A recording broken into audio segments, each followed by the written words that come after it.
Rain ticks the porch railing like a slow countdown. Cold slips through my socks. My fingers won't stop trembling around the envelope. Return to sender stamped so hard it looks bruised into the paper.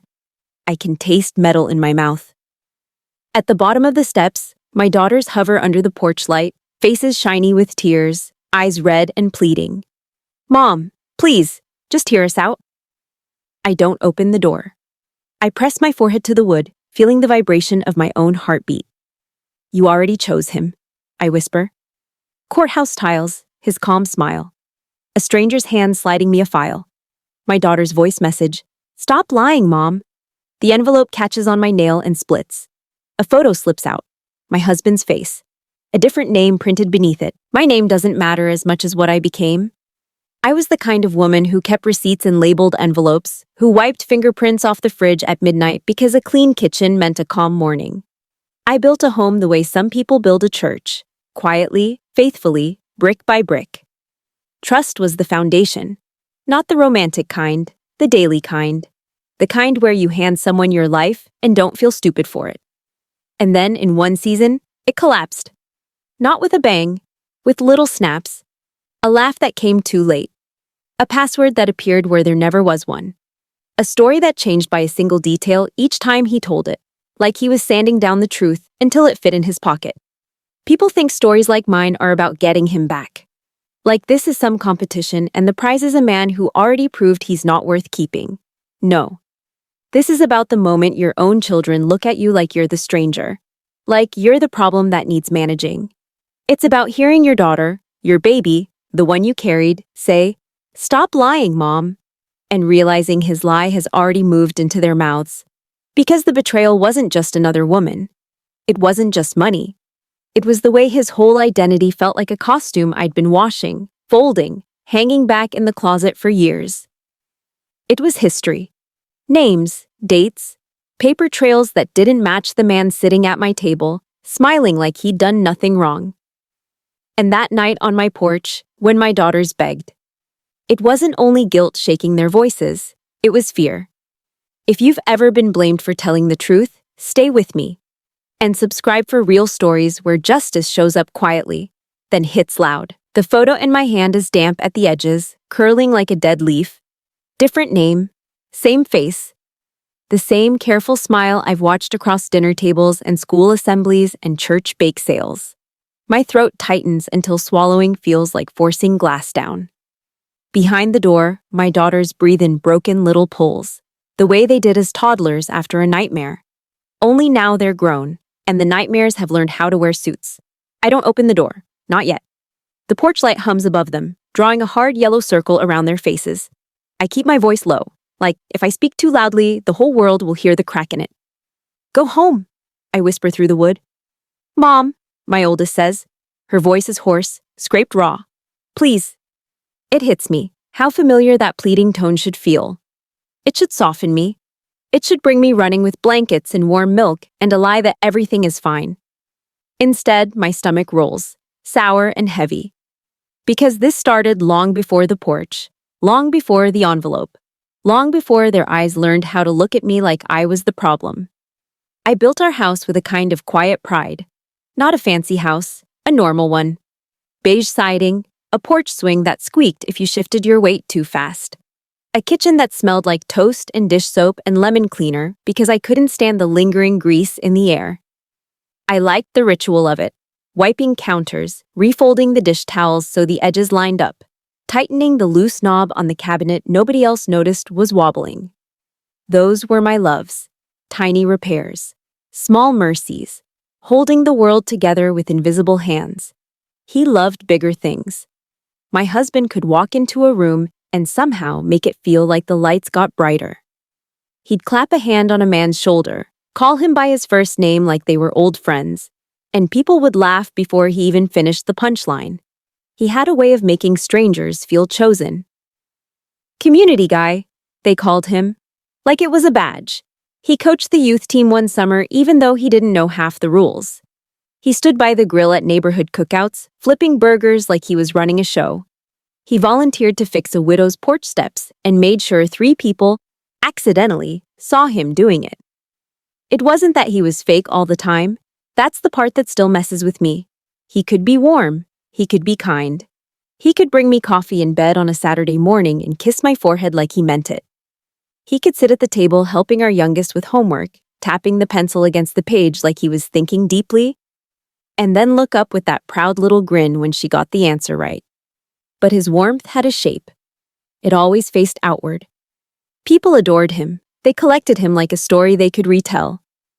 He's such a good man. He's a family man. You're lucky. And my daughters, God. My daughters drank him in like sunlight. When they were little, they'd run to the front door when they heard his car. Not mine. Not when I came home from grocery runs or a long shift. His. They'd launch themselves at him, arms around his waist, and he'd scoop them up and spin them like a movie dad. They'd squeal. He'd laugh. The whole scene would glow like something you'd frame. I was always there, hovering at the edges, smiling because that's what a good wife does, a good mother. But even back then, I was the one who knew where the spare batteries were. I was the one who booked dentist appointments, washed the soccer uniforms, signed the permission slips, remembered the class snack schedule. I was the one who stayed up with fevers and rubbed little backs in the dark. My love was the kind that didn't get applause. His love had an audience. Sunday mornings were our performance. The smell of pancakes would fill the kitchen. Vanilla, butter, that sweet warmth that clings to your clothes. I'd stand barefoot on the cold tile, flipping pancakes while the radio played softly. He'd come in like a gust of charm, hair still damp from the shower, and he'd steal a piece of bacon off the plate. I'd swat his hand. He'd pretend to be wounded. The girls would giggle. "Dad!" they'd scold, smiling like it made them proud to have to scold him. He'd wink at them. "What? Your mother's trying to starve me." And I'd roll my eyes, the practiced kind, the kind that says, "This is normal, this is safe, this is a family." He told dad jokes like he was paid per groan. He'd lean back in his chair and toss a one-liner, and my oldest would groan dramatically, while my youngest would laugh anyway, still soft-hearted enough to find him funny no matter what. I'd watch them, their faces, the way they looked at him, like he was gravity. I didn't mind being the steady one. I liked steady. I liked predictable. I liked knowing the bills were paid and the pantry was stocked and the towels were folded the same way every time. I liked the quiet pride of being the backbone nobody sees. But there's a difference between being steady and being taken for granted. The first real crack didn't look like betrayal. Not at first. It looked like a small inconvenience. A work trip that came out of nowhere on a Tuesday afternoon while I was unloading groceries. He stood in the kitchen, leaning against the counter, scrolling his phone with that relaxed expression like nothing in the world could surprise him. "Hey," he said casually, "I'll be out of town this weekend. Conference." My hand froze around a can of soup. "This weekend, we have your mother's birthday lunch." He didn't even look up. "I'll make it up to her. It's mandatory." Mandatory. The word landed hard, like a door clicking shut. He finally lifted his eyes to me, calm, patient, as if I was a child who didn't understand how adult life worked. "You know how it is." My throat tightened, but I swallowed it down. "Okay." Because that's what I did. I swallowed discomfort. I swallowed questions. I swallowed the little alarms in my body because I didn't want to be the kind of wife who causes problems. The trips kept happening. Always last minute, always work. Always with a sigh like he was burdened by responsibility. Sometimes he'd bring back cheap hotel soap or a branded pen, little proof tokens, like offerings to silence my doubt.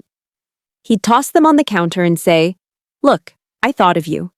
And my daughters would say, "Dad worked so hard, Mom." So I would nod and tell myself to be grateful. Then the drawer appeared. Not literally. Obviously the drawer was always there, but the locked drawer. One day I reached for the stapler in his desk and my fingers hit metal. A small lock, shiny and new. It made the wood look suddenly foreign. I stood there too long, staring at it, like it might explain itself if I waited. When he came home, I asked lightly, like it didn't matter, "Why is your desk drawer locked?" He laughed, a friendly, baffled laugh. "Because you're always reorganizing everything." I blinked. "I don't reorganize your desk." He smiled in that gentle way that made you feel silly. You don't mean to, you just do. It's fine. I just have some sensitive work documents. Nothing dramatic. Sensitive work documents? Nothing dramatic. He said it like a lullaby. My daughters heard him say it once, and immediately it became truth. Mom, it's work stuff, my oldest said, exasperated, like I'd accused him of hiding a second family instead of a stapler. Stop making everything weird. Weird, that word stung. Because it meant your instincts are embarrassing. I started to doubt my own hands, my own eyes, like maybe I really was too much, too suspicious, too sharp. Then the credit card. It came in the mail. An envelope with his name, thick and crisp. I opened it without thinking because I opened most of the mail. That was my job in our little division of labor. Inside was a new card, shining like something that wanted to be noticed. My pulse picked up. We hadn't discussed a new card. When I asked him, he didn't get angry. That's what made it worse. He acted amused. Oh, that, he said, slipping it from my fingers with a soft chuckle. Emergency card, just in case. Just in case of what? I asked. He shrugged. Life, you never know. Why didn't you tell me? He tilted his head, the picture of calm. I didn't think I had to announce every financial decision. It's not like I'm hiding it, you literally just saw it. It made me feel petty. Like I was nitpicking. Like the problem was my tone, not his secrecy. My daughters sided with him without even hearing the full conversation. It happened in the kitchen while they were grabbing snacks. Dad got a new card? My youngest asked, mouth full of crackers.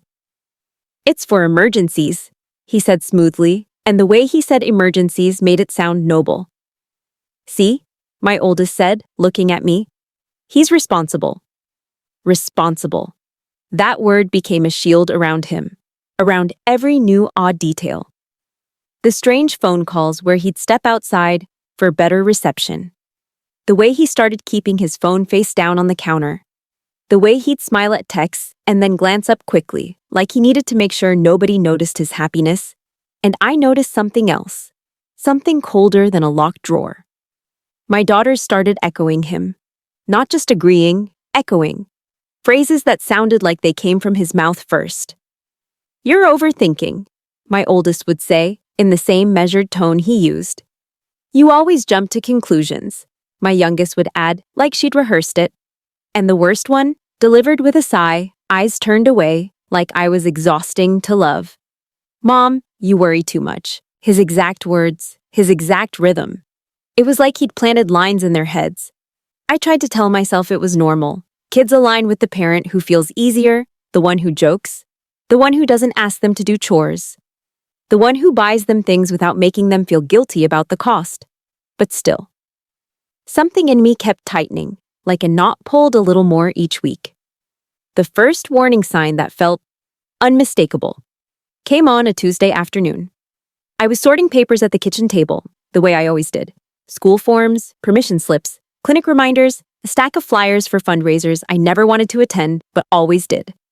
The hum of the fridge filled the pauses between page flips. Outside, the neighborhood was quiet, the kind of quiet that makes you hear your own thoughts. I found a school form for my youngest, an emergency contact update sheet.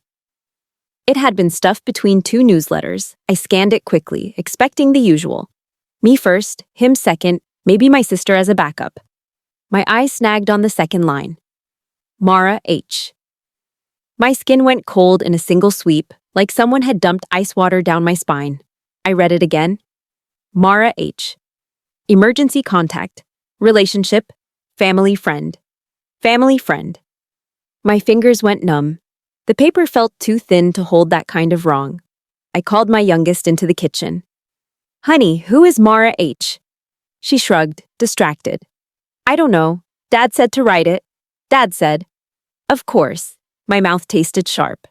I waited for my husband to come home like I was waiting for a storm I could already smell. When he walked in, he looked normal. That's what still turns my stomach. He hung his keys on the hook. He kissed my cheek. He asked what was for dinner. My voice came out too controlled. Too quiet. Who is Mara H?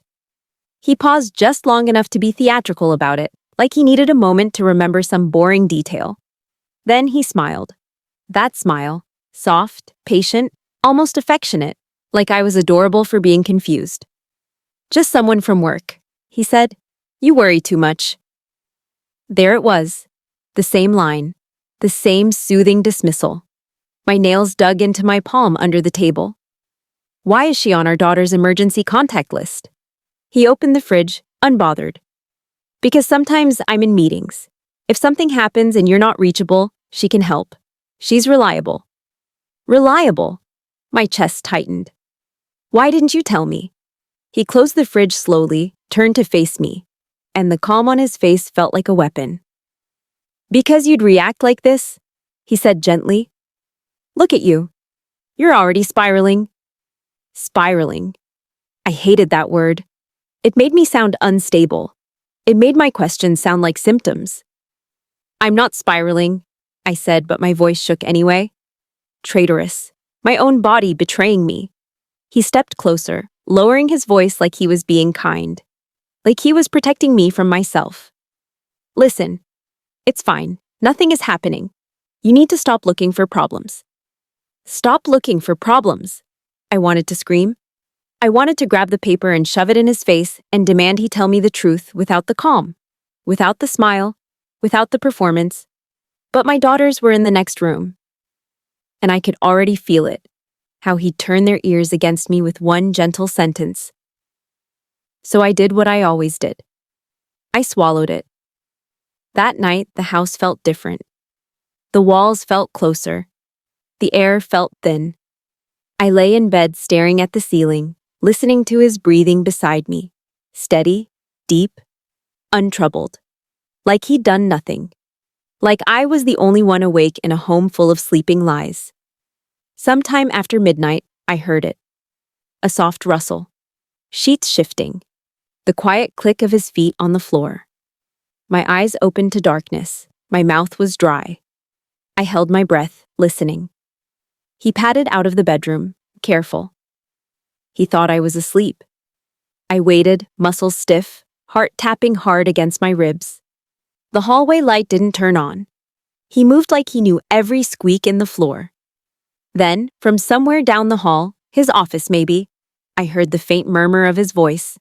Low, soft, almost tender. Not the voice he used on me. I slid out of bed, bare feet meeting cold hardwood. The chill shot up my legs, making the hair on my arms rise. My throat tightened as I crept toward the hallway, each step measured, breath shallow. His voice floated again, clearer now. Yes, he said, almost smiling through the sound. Yes. I told them she wouldn't suspect anything. My stomach dropped so fast it felt like my insides shifted. I pressed a hand to the wall to steady myself. The paint felt rough under my fingertips, like sandpaper. My pulse roared in my ears, louder than the rain outside, louder than his whispering. She wouldn't suspect anything. She. Not my name, not my wife, not she's been stressed, just she, an object. A problem to manage. My mouth filled with saliva, like my body didn't know whether to vomit or cry. My knees threatened to fold. And in that moment, with the hallway dark and his voice sliding through the house like smoke, I understood something that made my skin prickle with dread. This wasn't a mistake. This wasn't a misunderstanding. This was a plan. I don't sleep after that. I lie there with my eyes open, staring into the dark like the ceiling might blink first. My heart keeps trying to sprint, then stumbling into a slow, sick thud. Beside me, he returns to bed like nothing happened. Mattress dipping, sheets whispering, his breathing settling into that deep, satisfied rhythm. Like he didn't just say the quiet part out loud. Like he didn't just admit, without admitting, that I'm a target. Morning comes too bright, too normal. Sunlight through the blinds makes stripes across the bedroom wall, neat and orderly. My stomach is a tight fist. My mouth feels cotton dry. I can smell his aftershave when he leans in to kiss my cheek, and something in my body recoils before my mind can explain why.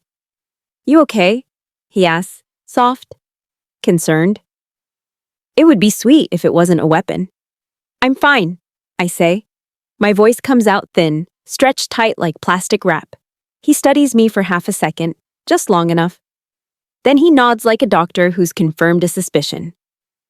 You've been emotional lately. Emotional.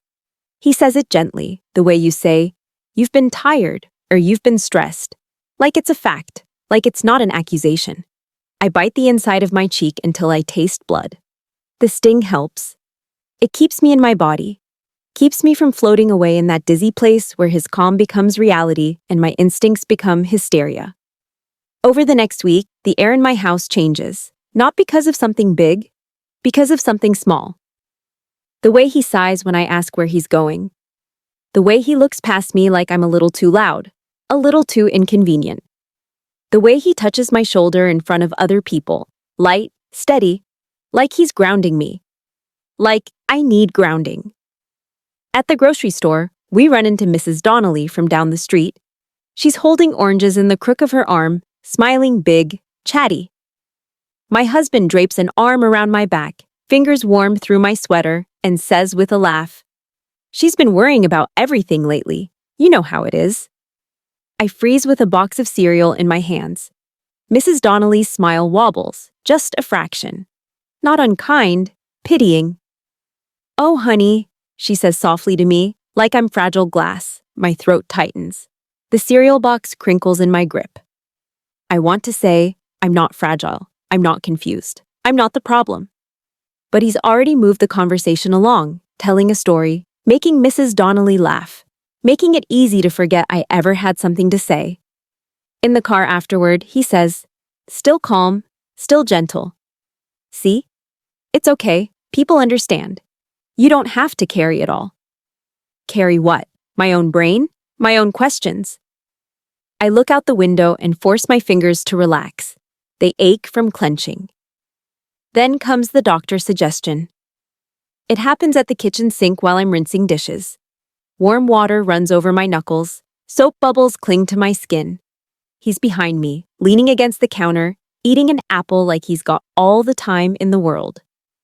"You know," he says lightly, "it might help to talk to someone, a professional." I stop scrubbing. "Talk to someone about what?" He takes another bite, chews slowly. "About your anxiety, the mood swings, the suspicion." Suspicion. He says it like a symptom. My shoulders go stiff. "I'm not having mood swings." He lifts his eyebrows like I've proved his point. "You're doing it right now." I turn the faucet off. The sudden silence rings in my ears. "Doing what?" "Getting defensive," he says, calm as ever. "I'm just trying to help." Help? He's always helping. That's the trick. He wraps his control and concern so tightly that if you fight it, you look ungrateful. If you accept it, you become smaller. My daughters start fading at the same time, like they're following his tide without realizing it. Missed calls, shorter replies, a thumbs up emoji instead of a sentence. When I ask my oldest if she wants to come over for Sunday breakfast, the one we used to do, she doesn't even call. She texts, "Busy. Maybe another time." Maybe. It sits in my stomach like a stone. When I ask why she hasn't been around, she sighs through the phone. I can hear traffic behind her, her life moving forward without me. "Mom, you've been intense lately." Intense. The words change, but the shape is the same. One night I try to talk to my youngest. She's on the couch, knees tucked up, scrolling. The blue light makes her face look washed out. I sit beside her, close enough to feel the heat of her body, and say quietly, "Sweetheart, do you think I'm lying?" She doesn't look up right away. That pause guts me. Then she shrugs, still staring at her screen. "I think you assume things." Assume things. I feel a sour burn crawl up my throat. "About your father?" She finally looks at me, eyes tired. "Mom, Dad says you've always been like this. Always looking for something wrong. Dad says," my chest tightens so hard it hurts to breathe. It's like my ribs are closing in, trying to protect my heart by crushing it. I go to bed with that sentence ringing in my skull. Always been like this, like my whole personality is a flaw they're just now deciding to notice. Then the bank alert hits. It's a Friday afternoon. The house smells like laundry detergent and warm dust from the heater. I'm folding towels, my hands moving on autopilot, corners lined up, edges smoothed. When my phone buzzes, bank notification, large charge, a hotel. Not in our town. My stomach drops so hard I have to put the towel down. My palms go slick. The room tilts slightly, like I'm standing on a boat. I read it 3 times. The numbers don't change. When he walks in, I'm already sitting at the kitchen table. The phone is in my hand like evidence. My heart is pounding so loudly it feels like the whole house can hear it.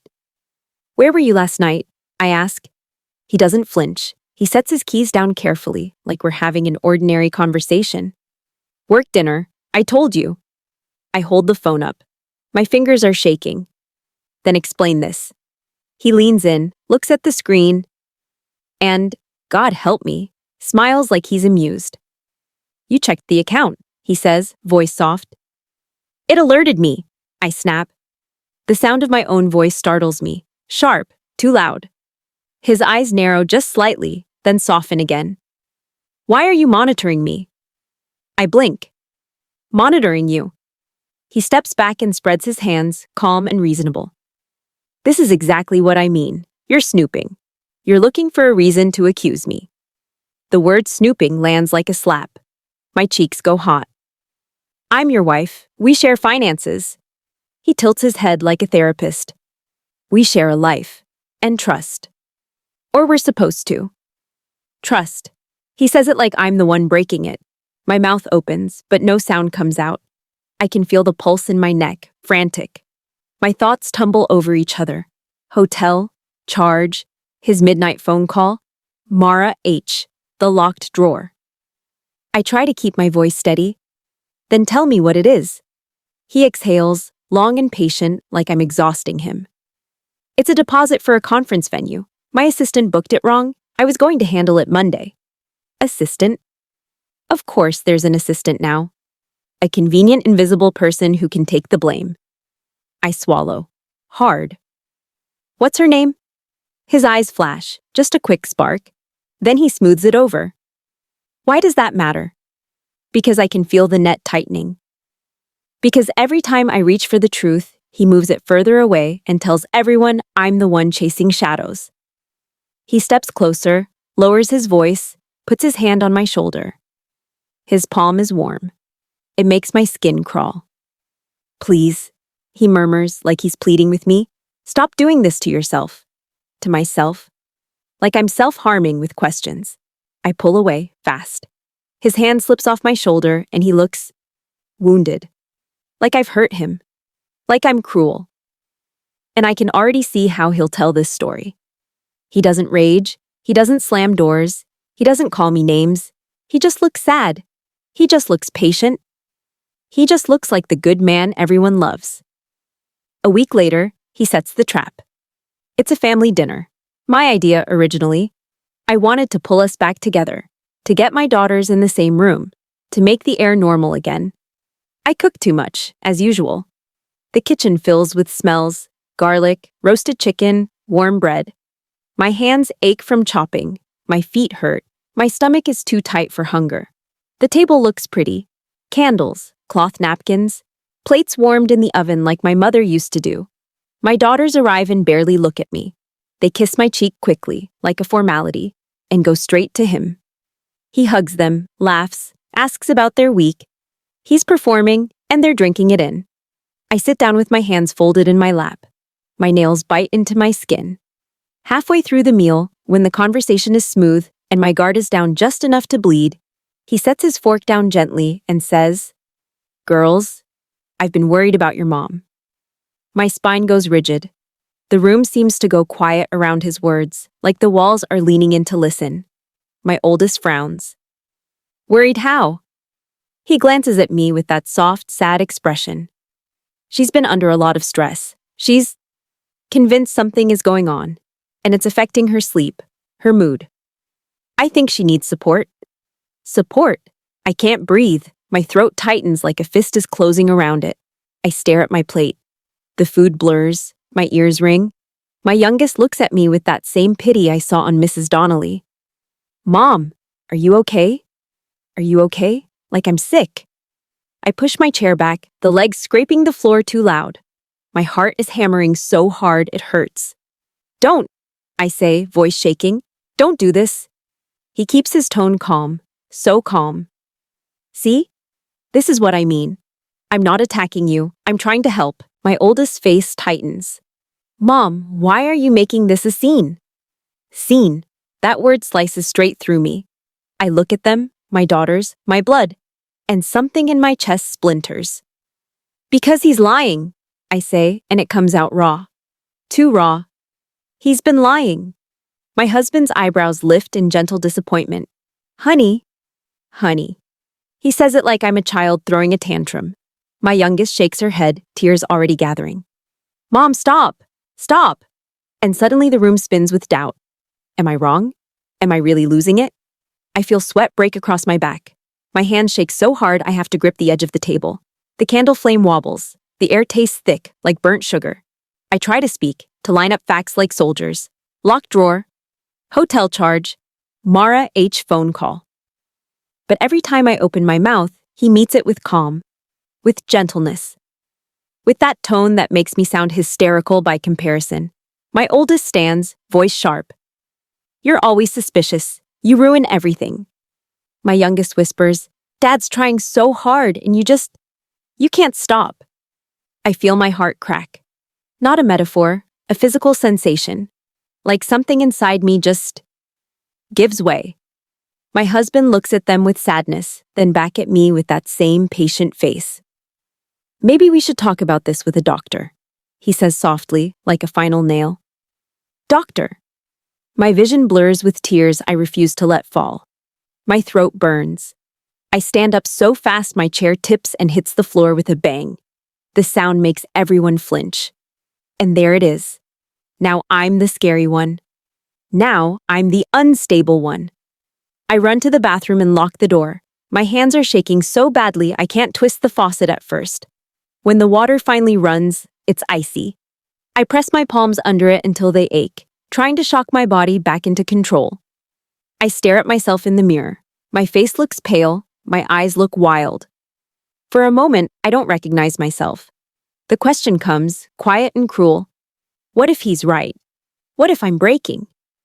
I grip the sink, knuckles white, and force air into my lungs. In, out, in, out. When I come out, dinner is ruined. My daughters won't look at me. The next day, my oldest sends a text. We need space. Space. 2 words that feel like a door closing. My youngest stops answering my calls. Then, one afternoon, I watch the typing bubbles appear and disappear 3 times before her message finally comes through.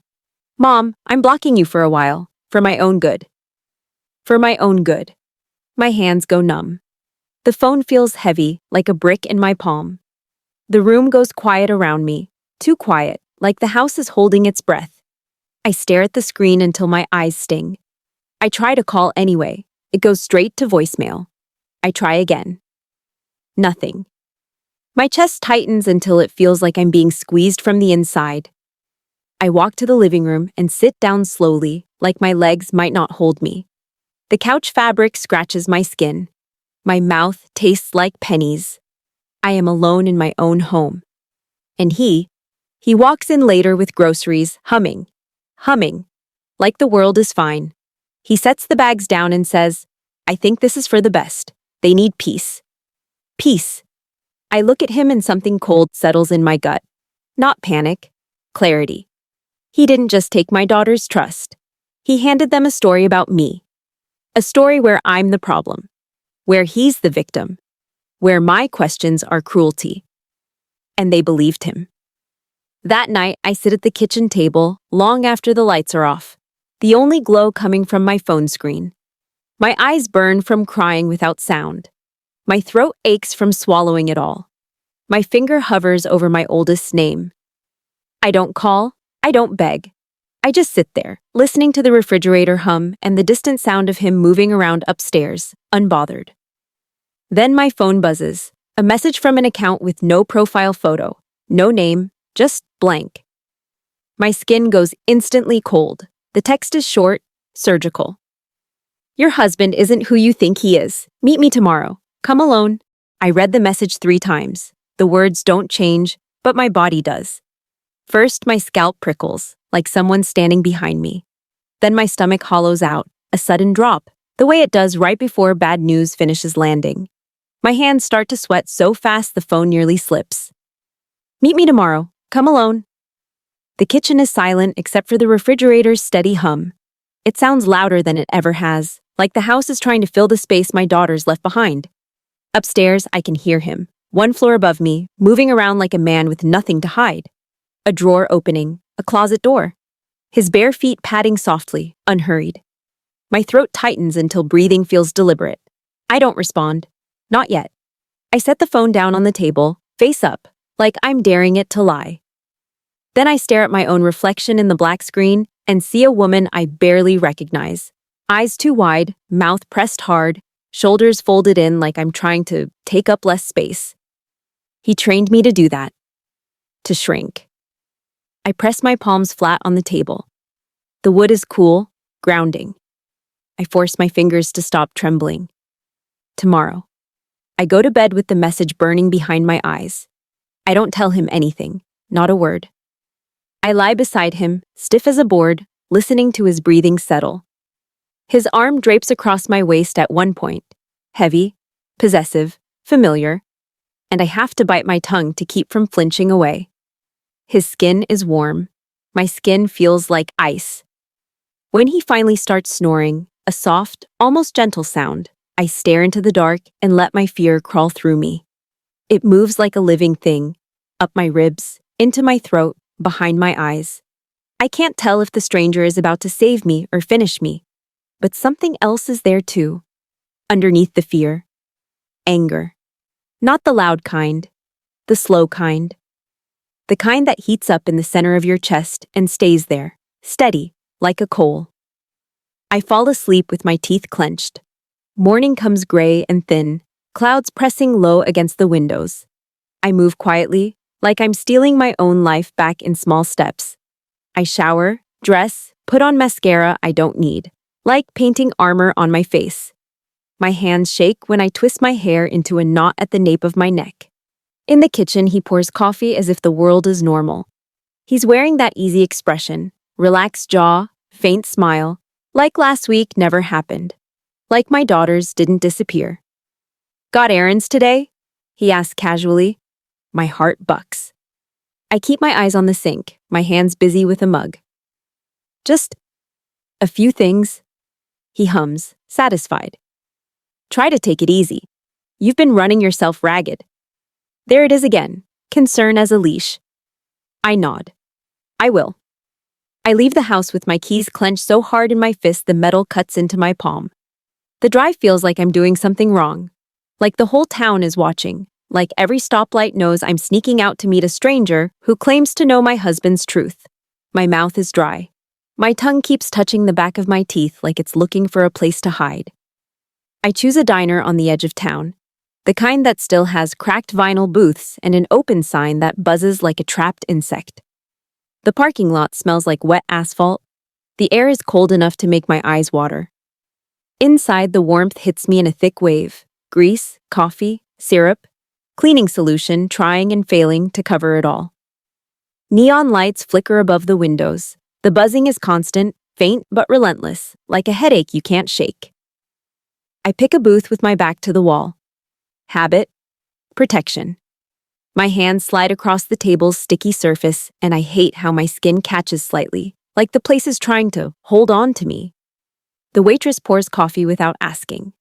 The stream is dark and steaming. The smell rises, bitter and sharp. My stomach turns. I don't drink it. I just wrap my hands around the mug to feel something warm. Every time the bell over the door jingles, my muscles jump. A couple in matching raincoats, a man with a baseball cap. 2 teenagers laughing too loud. None of them. Then, 15 minutes later, the bell rings again. A woman walks in. Mid-50s maybe, hair pulled back tight, a plain coat. No jewelry except a simple ring that catches the light when she pushes the door closed. She scans the room once, and her eyes land on me like she already knows what I look like. My mouth goes numb. She doesn't smile. She doesn't hesitate. She walks straight to my booth and slides in across from me like we've done this before. For a second, I can't move. My heart is hammering so hard my vision pulses with it. She sets a thin folder on the table. It's the plainest thing. Off-white, slightly worn at the edges, like it's been handled too many times, like it's survived. My fingers twitch toward it without permission. Are you? My voice comes out broken, barely sound. I clear my throat and try again. Are you the one who messaged me? She nods once. Her eyes are tired, not cruel. Yes. I stare at the folder. The buzzing neon seems louder now. My palms are sweating. The mug slips slightly when I tighten my grip. What is this? I whisper. She doesn't touch the folder again. It's the truth, or as much of it as I could get on paper. My throat tightens. About my husband? Her jaw clenches, just a fraction. About the man you married. My skin crawls. The difference between those two phrases feels like a knife. I force my hand forward, my fingertips brush the folder, and I feel the texture. Cheap cardboard, slightly damp from the air. I pull it toward me, slow, like it might bite. I open it. The first page is a photocopy of an ID. A face that is undeniably his. Same eyes, same mouth. That same practiced expression stares up at me. But the name isn't his. It's a different first name, a different last name. The letters are crisp, black, official. My stomach lurches. Heat rushes up my neck, then drains away, leaving me cold and lightheaded. I blink hard, once, twice, like maybe the ink will rearrange itself into something familiar. It doesn't. My fingers start to shake so badly the paper rattles. What? My lips barely work. What is this? The woman's voice stays steady. He changed his name, years ago? My chest feels too small for my lungs.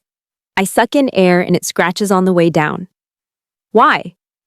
She lifts her chin slightly, like bracing for impact. To disappear, to start over, to make sure no one could follow him. My mind flashes to the night on the porch, the photo, the different name, my daughters begging, their fear. My tongue tastes like pennies. I flip the page with a thumb that doesn't feel like mine. Another document. A record sealed in places with heavy black bars, as if the paper itself is ashamed to show everything. Dates. A county I've never been to. A case number. A notation that makes my eyes snag. Name change granted. My heart stutters. The diner's sounds, forks clinking, a baby fussing, a cashier laughing, fade into a muffled underwater hum. All I can hear is the buzz of neon and my blood rushing in my ears. This can't be him, I say, but my voice doesn't believe me. The woman's eyes hold mine. It is. I swallow, and the motion hurts. But he grew up here. He told me. He told you a story. She cuts in, not harsh, just firm. A small-town story. Easy to swallow, easy to repeat. My hands clamp around the folder. My knuckles burn. I feel like if I let go, I'll float apart. Grief hits first. Not the slow kind, the sudden kind. A sharp, sick ache behind my breastbone. Like a bruise forming from the inside out. I think of Sunday breakfasts, dad jokes, the porch swing, the way he held our babies. The way I believed him when he said, "We're a team." I taste salt. I don't remember crying until I feel it on my upper lip. My cheeks are wet. I wipe them fast, angry at my own face for giving him that satisfaction, even though he isn't here. Then rage rises up, hot and immediate. Because it wasn't just me he lied to. It was my daughters, their whole picture of safety, their whole idea of who their father is. My voice comes out like a hiss. How long have you known? The woman glances toward the window, then back. Long enough. Why tell me now? Her expression tightens. Because he's about to make you the villain in a way you can't undo. My blood chills so fast my fingertips go numb.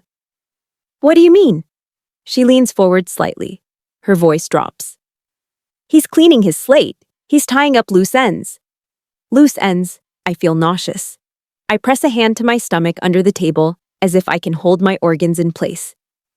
He's been setting you up, she continues, to look unstable, to look dangerous, to look like the reason everything falls apart.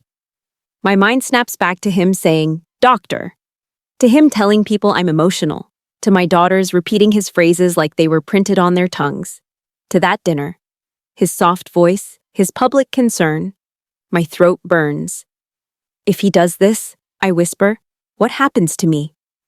The woman's gaze doesn't soften. He'll take everything that matters, your reputation, your finances, your relationships, and he'll do it while looking like the calm one. My hands start shaking again. I grip the edge of the booth seat to steady myself. The vinyl squeaks. The sound is too loud in my own ears. I picture my daughters, how they looked at me like I was a stranger. I picture the block message for my own good. I picture them choosing him. My stomach twists hard. He already did, I say, voice cracking. The woman nods once. And he'll finish it if you don't get ahead of him. Get ahead. The words feel impossible, like trying to outrun a flood. I stare down at the papers again. The different name, the sealed record, the dates that don't match his stories. My brain scrambles, grabbing at fears like handles. If he lied about his name, what else did he lie about? Our mortgage, our bank accounts, the life insurance policy he insisted he handled, the credit card, the locked drawer, Mara H. My daughter's emergency contact, even the way he positioned himself between me and them, like a gate. A gate with a smile. My breath comes in shallow, fast pulls. I force it slower. In, out, in, out. My hands are cold now, even around the coffee mug. What do I do? The question slips out of me before I can stop it. It sounds like a plea. I hate that it sounds like a plea. The woman watches me for a beat, then says, "You stop begging for anyone to believe you." Her words land like a slap and a blessing at the same time. "You get proof," she continues. "Real proof. Copies, dates, records. You document everything. You do it quietly." Quietly. My husband's favorite way to win. I swallow again. My jaw aches from clenching. "How do you know all this?" She looks away for the first time, and for a second I see something in her face. Old pain, carefully folded away. "Because I've seen this kind of man before," she says simply.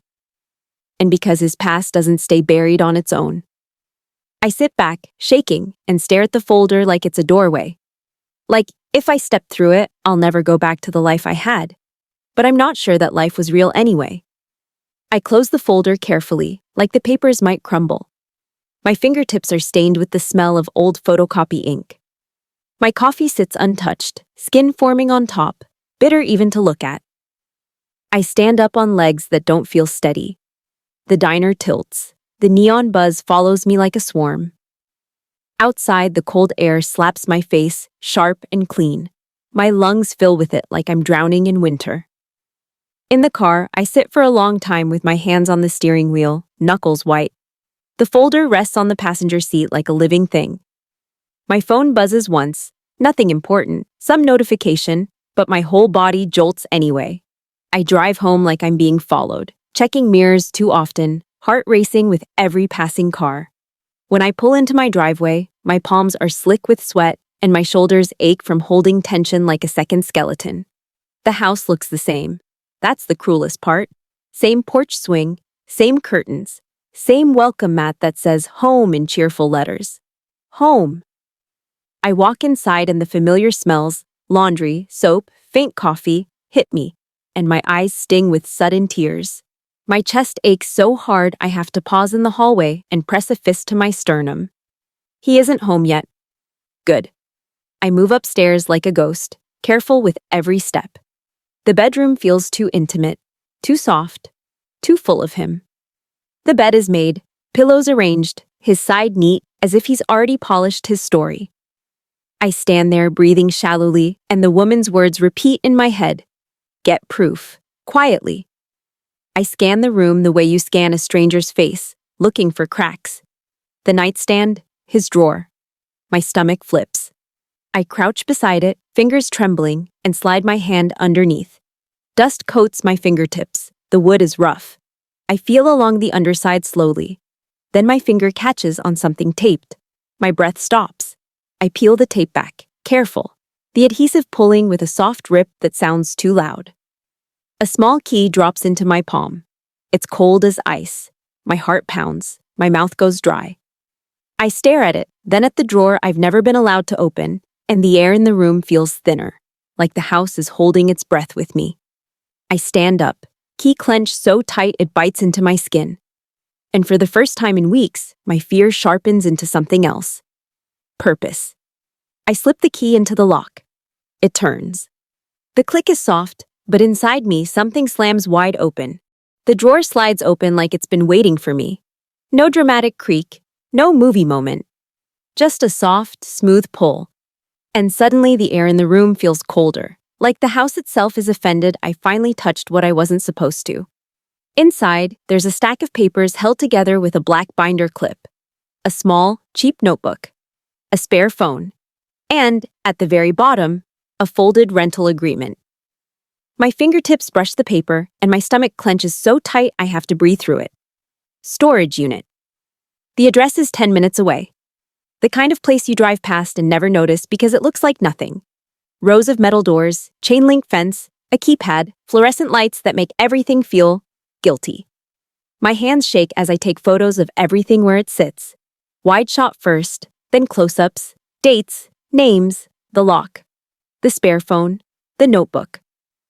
I whisper the date out loud as I snap each picture, my voice barely there. Like if I speak too strongly, he'll hear it from wherever he is. Then I put it back exactly how I found it. Exactly. My palms are slick. My heart won't settle. I wash my hands twice in the bathroom sink, scrubbing hard enough to sting, like I can scrape his secrets off my skin. I don't do this to ruin him. I do this because he's already ruining me, quietly, politely, one concerned sentence at a time, and I'm done begging to be believed. The next morning, I wait until he leaves. I watch his car turn the corner through the front window, my breath held so tight my ribs ache. Then I move. I drive to the storage place with the key in my pocket like a piece of ice. Every red light feels personal. Every car behind me feels like it's following too closely. At the gate, my fingers fumble on the keypad. The beep sounds too loud. The gate grinds open slow, complaining, and I slip through like I'm entering a different life. The unit number sits at the end of a row. The metal door is dented near the bottom. Someone's old anger, preserved. I fit the key into the padlock. My hand trembles, but the lock turns. It clicks open with a sound so final it makes my throat tighten. I lift the door. Dust breathes out at me. Old cardboard, stale fabric, a faint chemical smell like cheap plastic, baking in heat. The air inside is warmer than outside, trapped and dry, and it coats my tongue. There are boxes stacked like someone tried to be neat while hiding something messy. Labels in thick marker. JRMHD. Something scribbled over. A set of initials I don't recognize at all. My pulse starts pounding in my ears again. I swallow hard, but my mouth stays dry. I step inside. The concrete floor is gritty under my shoes. My skin prickles as if the unit can feel me. Against the back wall, there's an old suit bag hanging from a hook, the zipper partly open. I reach for it and freeze for a second, my fingers hovering. This is the moment where the truth becomes physical. I touch it. The fabric is slick, dusty. I unzip it slowly, the sound tearing through the quiet. Inside, a dark suit I've never seen him wear. A tie with a pattern I don't recognize. In the side pocket, folded carefully, a photo. I pull it out and my stomach drops. He's in it, smiling that same calm smile. But he's younger, his hair darker, his arm around a woman I've never met. They're standing somewhere that isn't here, somewhere with palm trees, somewhere warm. Behind the photo, written in pen, a name, not mine. I force myself not to crumple it, not to rip it, not to do anything that would turn this into emotion instead of evidence. Evidence, evidence, evidence. I take a picture of the photo front and back. Then I slide it into a clear plastic sleeve I brought with me, because I thought I might need to. Because some part of me knew. I open another box. Inside are printed emails. Old ones, stacked, sorted, like he curated them. There's a flash drive taped to the inside flap. And then, there's a folder labeled in his handwriting, Family. I hate how my hands soften for a second at that word. I hate how my throat burns. I open it. Voice note transcripts, not just random notes, organized, dated. Some are titled, For the Girls, If Needed. Another, Dad's Speech, Trust. Another, When Mom acts up. Acts up. Heat rushes up my neck, hot enough to make my eyes sting. My jaw clenches so hard my teeth ache. I read a line and my vision blurs. Remember, I'm the stable one. I'm always here. Mom gets emotional. My stomach twists, bile rising like a wave. I press my tongue to the roof of my mouth, breathing through my nose until it settles. He wasn't just reacting to my behavior. He was scripting theirs. I flip another page and find a drafted letter. Typed, polished, calm. The kind of calm that makes people believe it. It's addressed to concerned friends and family. It describes me as unstable, paranoid, prone to outbursts. It suggests professional help. It mentions protecting the girls. Protecting. Like I'm the danger. My hands shake so hard the paper trembles. The unit feels too small, airless, like the walls are closing in. I can hear my own breathing. Short, fast, like an animal cornered. I want to scream. I want to slam the metal door down until the whole place echoes. But that's what he wants. A scene. A reaction. A moment he can point to and say, see? So I do the opposite. I become quiet. I take photos, wide shot of the letter in the folder, close-ups of the date and the wording, the file name in the corner of the page. I record a short video panning across the box, the labels, the contents, my own voice saying the unit number, the time, the date. My voice shakes, but it's there.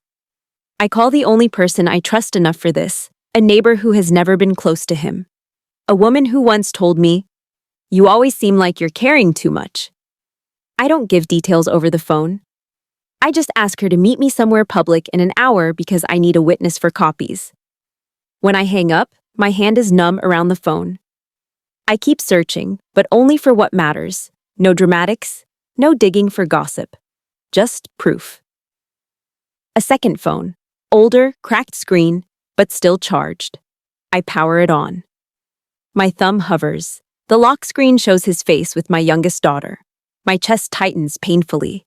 I scroll through the messages. Names saved as initials. Conversations that read like strategy, not love. A thread that makes my blood run cold. Intervention plan. I tap it. There's a date, a location, a list of attendees. Notes like it's a meeting agenda. He's planning to stage a public concern moment, with people there to validate him. A little crowd. A little sympathy. A little cage built out of other people's opinions. My throat burns so hard it feels like I swallowed hot tea wrong. I take photos. I record the screen. I email the images to a new account I create on the spot. Something he won't guess, something not tied to my phone. My fingers move fast, sweaty but controlled. When I lock the storage unit again, my shoulders sag with exhaustion. The padlock clicks shut like a promise. I sit in my car afterward and stare at the steering wheel. My hands are shaking. My whole body feels wired, vibrating under my skin. But I'm not lost. Not anymore. At home, I move like nothing is wrong. I make dinner. I fold laundry. I answer his questions with short, neutral words. "How was your day?" he asks, loosening his tie. "Fine," I say. He watches me too long. I can feel his eyes on the side of my face like sunlight through a magnifying glass. "Are you sure?" he asks, voice gentle. I nod. "Just tired." He steps closer, touches my shoulder lightly, testing. "We can talk, you know." My skin crawls, but I keep my face smooth. I look up at him and give him the same calm expression he always gives me. "We're okay," I say. His eyes narrow a fraction, not angry, assessing. Then he smiles. "Good." That night, he switches between sweet and cold like he's flipping a coin. He brings me tea. He kisses my forehead. He makes a joke. Then, when I don't laugh hard enough, his voice cools. "You've been distant," he says quietly. I keep my hands steady as I rinse a plate.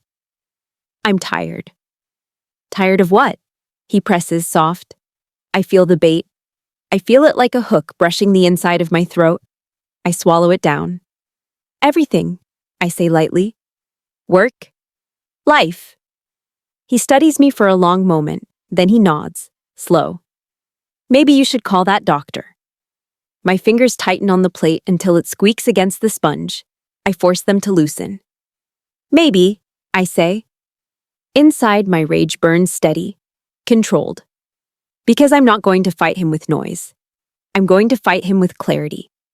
The next day, I sit at the kitchen table and plan like my life depends on it, because it does. I lay out printed copies, I write dates in the margins, I make a timeline on a legal pad, my handwriting sharp and slanted from tension. I replay old videos on my phone, birthdays, holidays, casual clips, watching him in the background, listening to his words with new ears, catching the tiny slips.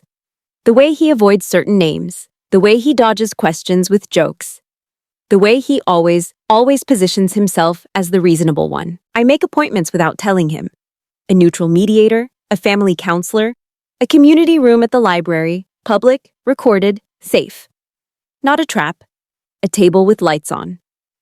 I draft one message to my daughters, just one. No pleading paragraphs, no emotional flood. I stare at the blank text box until my eyes ache. Then I type, I have proof. Please come once, just once. My thumb hovers over send. My heart pounds hard enough to make my fingertips tingle. I hit it. The message delivers. I wait. Minutes feel like hours. My stomach churns. I keep checking the screen like it might change if I stare hard enough. A reply finally pops up from my oldest. My breath catches so sharp, it hurts. Fine, but if you lie again, we're done forever. The community room smells like dry paper and floor cleaner. Too clean, too bright. The fluorescent lights flatten everything. Skin, smiles, lies, into the same pale glare. The chairs are set in a half circle like a polite courtroom. Like we're about to vote on what kind of mother I am. My palms are cold, not sweaty, just cold, like my blood has pulled inward to protect something vital. I sit with my spine straight. My hands rest on the folder in my lap. Edges aligned, papers clipped, copies stacked the way I've been stacking my courage for weeks. My heart is racing so hard it makes my pulse flutter in my throat, but my fingers don't shake. Not today. Across from me, my daughters sit stiff, knees angled away from mine like distance can keep them safe. My oldest jaw is tight, her eyes glassy but guarded. My youngest won't meet my gaze for long. She keeps looking at the door like she's ready to run if I turn into the monster they've been warned about. He sits beside them. Close. Not touching them, but close enough to claim them. He's dressed like he always is when he wants to look dependable. Button-down shirt, sleeves rolled casually, wedding ring catching the light when he folds his hands. His face is calm. Concerned. The kind of calm that makes people relax around him without realizing they're being handled. The counselor, neutral, professional, kind-eyed, sits at the far end with a notepad. There's a second person, too, a mediator from the community center. Witnesses, quiet witnesses, my anchor. The room is so quiet I can hear the tiny buzz of the lights. I can hear the scrape of my oldest shoe when she shifts her foot. I can hear my own breath, slow and controlled, like I'm teaching my body how to survive. My husband speaks first, of course. He leans forward slightly, voice gentle. Thank you for meeting with us. I'm worried. The girls are worried. We just want to make sure everyone's safe. Safe. That word makes my stomach twist, hot and sour. I taste bitterness at the back of my tongue. My oldest nods along, eyes flicking toward me like she's bracing for impact. My youngest's fingers knot in her lap. I look at my husband and feel something strange. Not fear. Recognition. He's performing the script I found. I inhale slowly. My ribs expand. My chest feels tight, but it holds. Before anyone diagnoses me, I say, voice soft, I want to show you something. He blinks, still calm. Honey. I lift a hand, not dramatic, not angry. Just a simple stop. My hand doesn't shake. That alone seems to unsettle him. I'm going to go step by step, I say. No yelling, no accusations without proof. My daughters exchange a quick glance. My oldest swallows hard. I slide the first paper onto the table. A photocopy of an ID. His face, a different name. The room goes still. My youngest leans forward, eyes narrowing as she focuses, and I see her pupils widen, like her brain is trying to reject what she's seeing. My oldest whispers, barely audible. Dad! What is this? His smile doesn't drop. Not yet. It twitches at the edges as if he's adjusting it. That's not... He starts, then stops himself. He chuckles lightly, like it's some misunderstanding. That's something she dug up. She's been spiraling. Spiraling. He says it like he's offering them relief. Like he's giving them a familiar rope to hold on to. I feel heat flash behind my eyes, but I keep my voice even. If it's fake, then say it's fake. Say it clearly. He turns his head toward me slowly. His eyes are cool, assessing, but his voice stays warm. You're manipulating them. Manipulating. My oldest shoulders lift with a sharp inhale. My youngest's lips part. I watch their faces, searching for the moment the old story takes hold again. My chest aches, but I keep going. I slide the next document forward, name change record with dates. Then another, timeline notes, the gaps that don't match his small town story. I point to the dates with the tip of my finger. This is the date you told me you were working construction with your uncle, I say quietly. But this record places you in another county under another name. My husband's knee bounces once, a small tell. He stops it immediately. My oldest voice cracks. Dad, tell me this isn't real. There it is. The line that used to be mine. The pleading, the wanting to be saved from the truth. He reaches for her hand. Sweetheart, listen to me. Your mom is... Don't, I say, not loud, just firm. The word lands clean. He pauses. My youngest looks at me for the first time. Really looks. Her eyes are wet. Her mouth is trembling like she's holding something back. I slide the storage unit agreement across the table. Then I place photos beside it. Boxes labeled with initials, the suit bag, the folder titled Family. I lay them out like tiles in a path. I found a storage unit, I say. I didn't take anything I shouldn't. I documented what I saw. I took photos with timestamps. I made copies. There are witnesses. The counselor's pen moves. My husband's face tightens slightly. The warmth in his expression thins. I pull out the drafted letter. The smear letter. I don't wave it. I don't dramatize it. I just slide it forward like a mirror. My oldest reads the first lines and her face drains of color. My youngest hand flies to her mouth. The words on the page do what my voice never could. They prove the pattern, the calm cruelty, the polished setup. My husband's voice stays steady, but something sharper edges it now.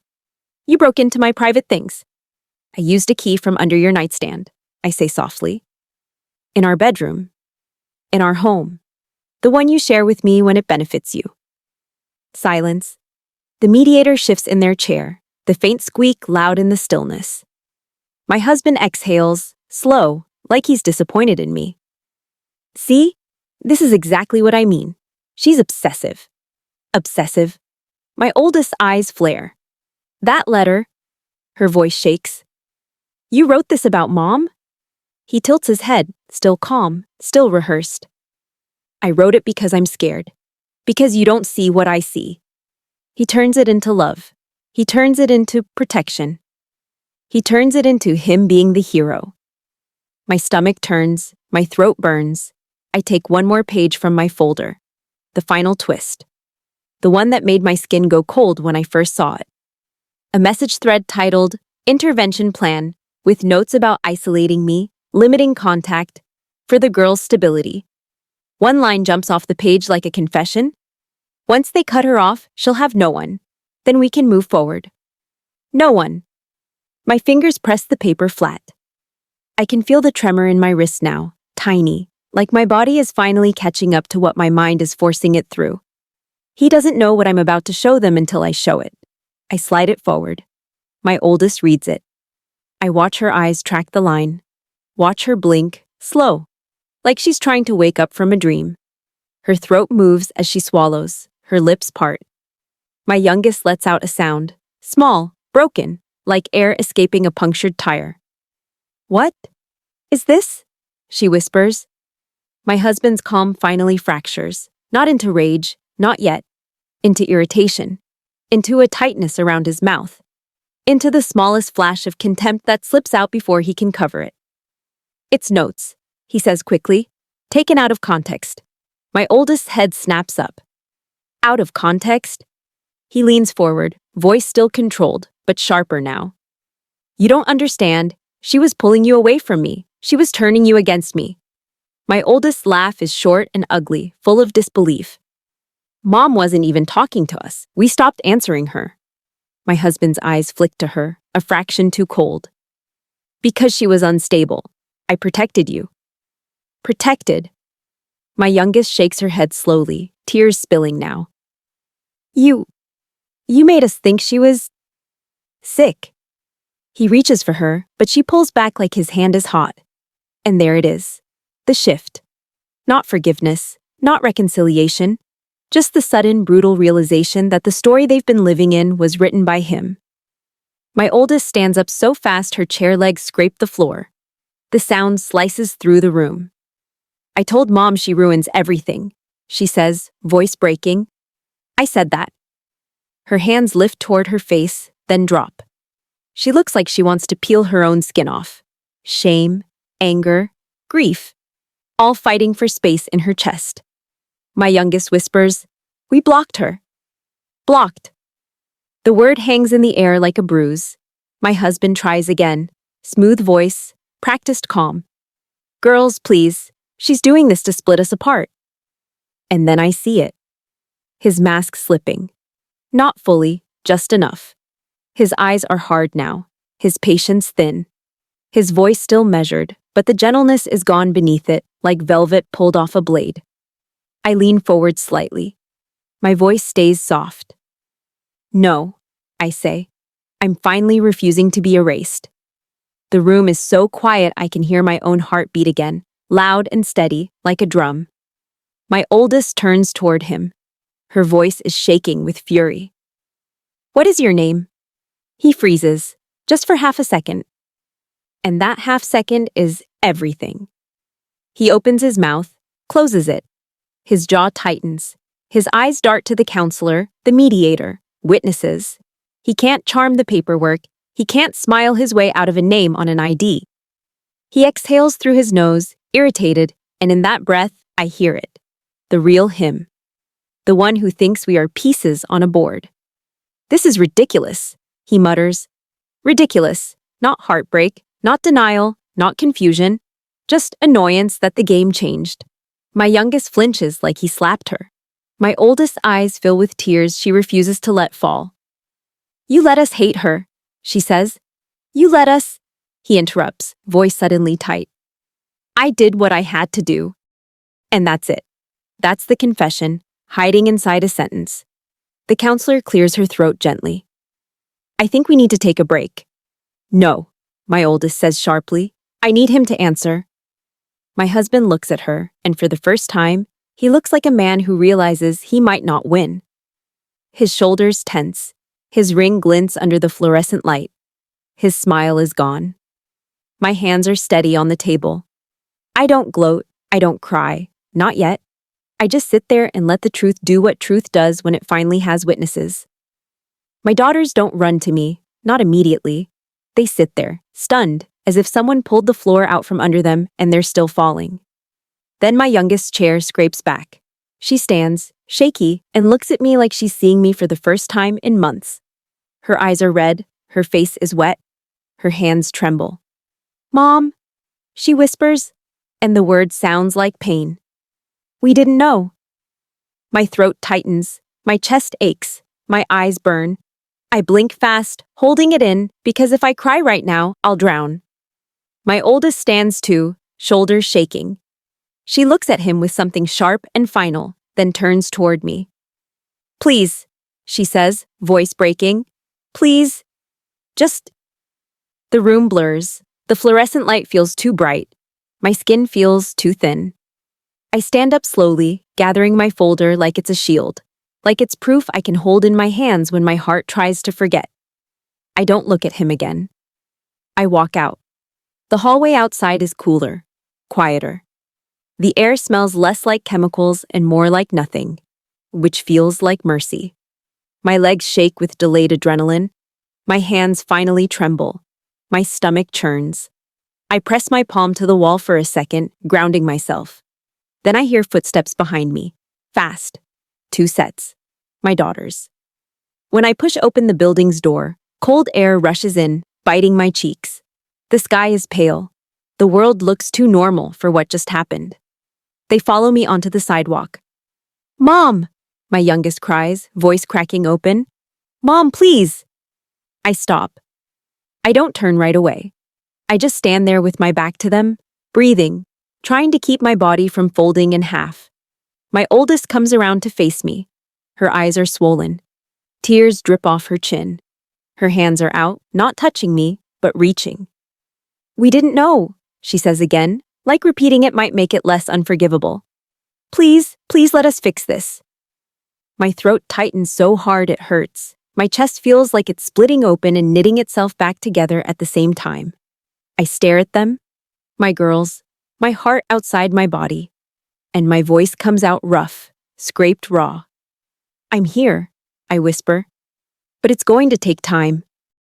Morning light turns my porch into something softer. The same boards, the same railing, but the shadows aren't sharp anymore. My daughters sit on the steps with their shoulders rounded forward, like the weight finally found the right place to land. I stand just inside the doorway, one hand on the knob, feeling the cool metal press into my palm. My lungs still won't take a full breath. Not all the way. Not yet. What hurt most wasn't him. It was hearing my own girls doubt my reality. Watching their eyes harden at my voice. Feeling my truth bounce off them like it was glass and they were stone. That pain stays in the body. It lives behind my ribs. It tightens my throat when I remember the word blocked, like a door slamming in my face from the inside. My oldest whispers, "We're sorry," and the apology sounds small compared to the damage. My youngest reaches for my sleeve, then pulls back like she doesn't deserve to touch me. I let the silence stretch. I let it teach them something. "I'll listen," I say, and my voice comes out steady, which surprises even me. But listening doesn't erase what happened. Their faces crumple. I feel it in my own chest. An ache that wants to become comfort. I hold it back, not because I'm punishing them, but because love without boundaries is how I got buried in the first place. "We're rebuilding," I continue, slow and careful, each word placed like a brick. That means time. It means honesty. It means you don't run to him for answers about me. You come to me, even when it's uncomfortable. They nod, tears slipping down, and I watch them take the weight. Finally. I open the door wider. Not because I'm weak, because I'm choosing healing on my terms, awake, clear-eyed, and done begging for basic decency. Charm is a costume. I learned that. Some people wear kindness like a mask, then call you crazy when you notice the string. And truth doesn't have to scream. Proof can whisper and still shut down a lie. If you've ever been blamed for telling the truth, comment. Have you ever been blamed for telling the truth? And subscribe, because this isn't the last time someone will try to rewrite a woman's life like it's a draft. Next story, someone tried to destroy my reputation with a smile, until I found one receipt they forgot existed.